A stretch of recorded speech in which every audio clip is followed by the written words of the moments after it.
Oke, bismillahirrahmanirrahim. Assalamualaikum warahmatullahi wabarakatuh.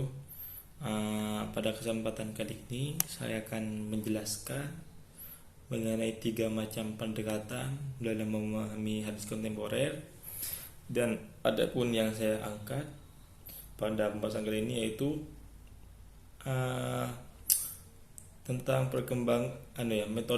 metode yang dikembangkan oleh Fadlur Rahman. Yang pertama yaitu ada metode kritik sejarah. Metode kritik sejarah banyak sekali dipakai oleh Fadlur Rahman dalam melakukan penelitian. Metode kritik sejarah yang diterapkan oleh Fadlur Rahman tidak menekankan pada aspek kronologis, tetapi menekankan pada nilai-nilai yang terkandung dalam data-data sejarah. Secara spesifik, metode ini diterapkan dengan cara mendeskripsikan nilai-nilai sejarah dan terkadang dikombinasikan dengan komparasi.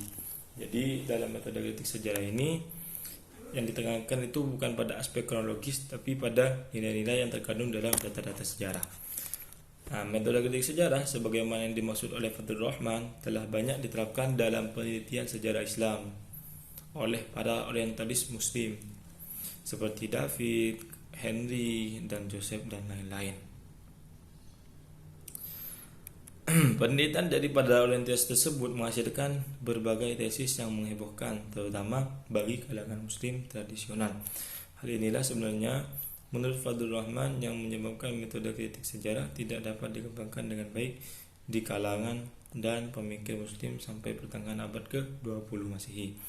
Fadlur Rahman sebagai sarjana muslim yang akrab dengan tradisi keilmuan barat menyadari akan kurangnya perspektif kesejarahan di kalangan sarjana muslim yang pada gilirannya menyebabkan minimnya kajian-kajian sejarah Islam.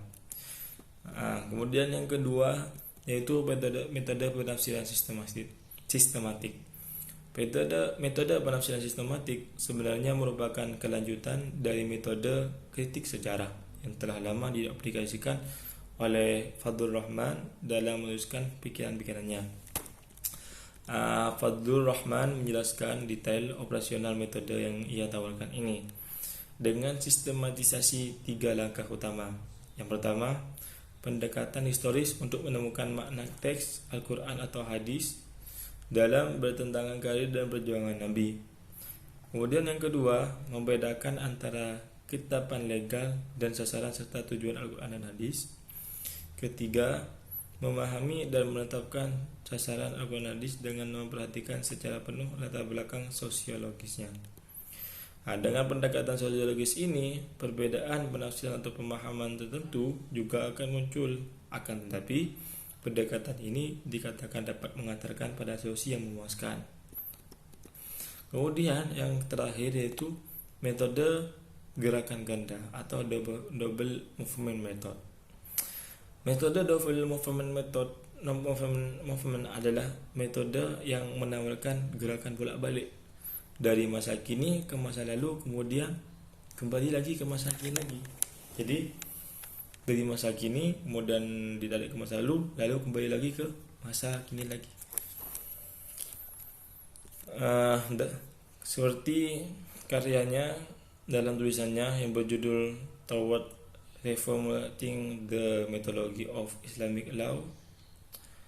Di dalam buku tersebut, Fadlur Rahman menyebutkan a double movement from the present, suatu gerakan ganda dari satu situasi sekarang ke masa Al-Quran dan hadis diturunkan, kemudian gerakan kembali ke masa sekarang.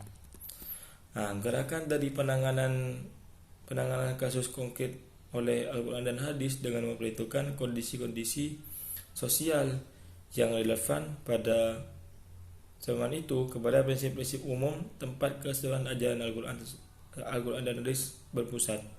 Kedua, dari perangkat umum ini harus dilakukan gerakan kembali kepada legislasi yang spesifik dengan memperhitungkan kondisi-kondisi sosial yang ada sekarang.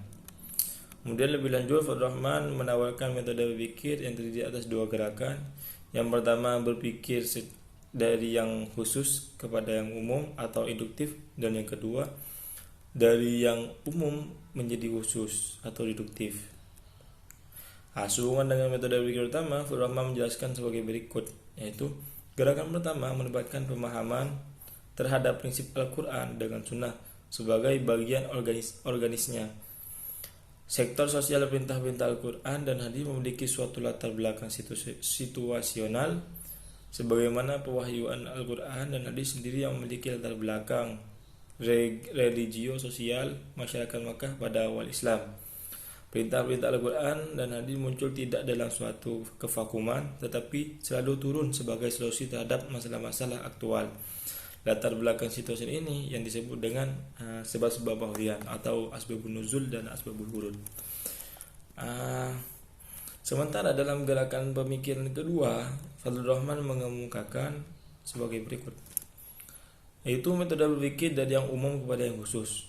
Kumpulan prinsip yang diperoleh dari Al-Quran lewat cara di atas, yakni harus diterapkan terhadap masyarakat muslim dalam konteks dewasa ini, sebagaimana dengan latar belakang ajaran Al-Quran dan hadis yang harus dikaji untuk memperoleh prinsip-prinsip umum Al-Quran dan hadis.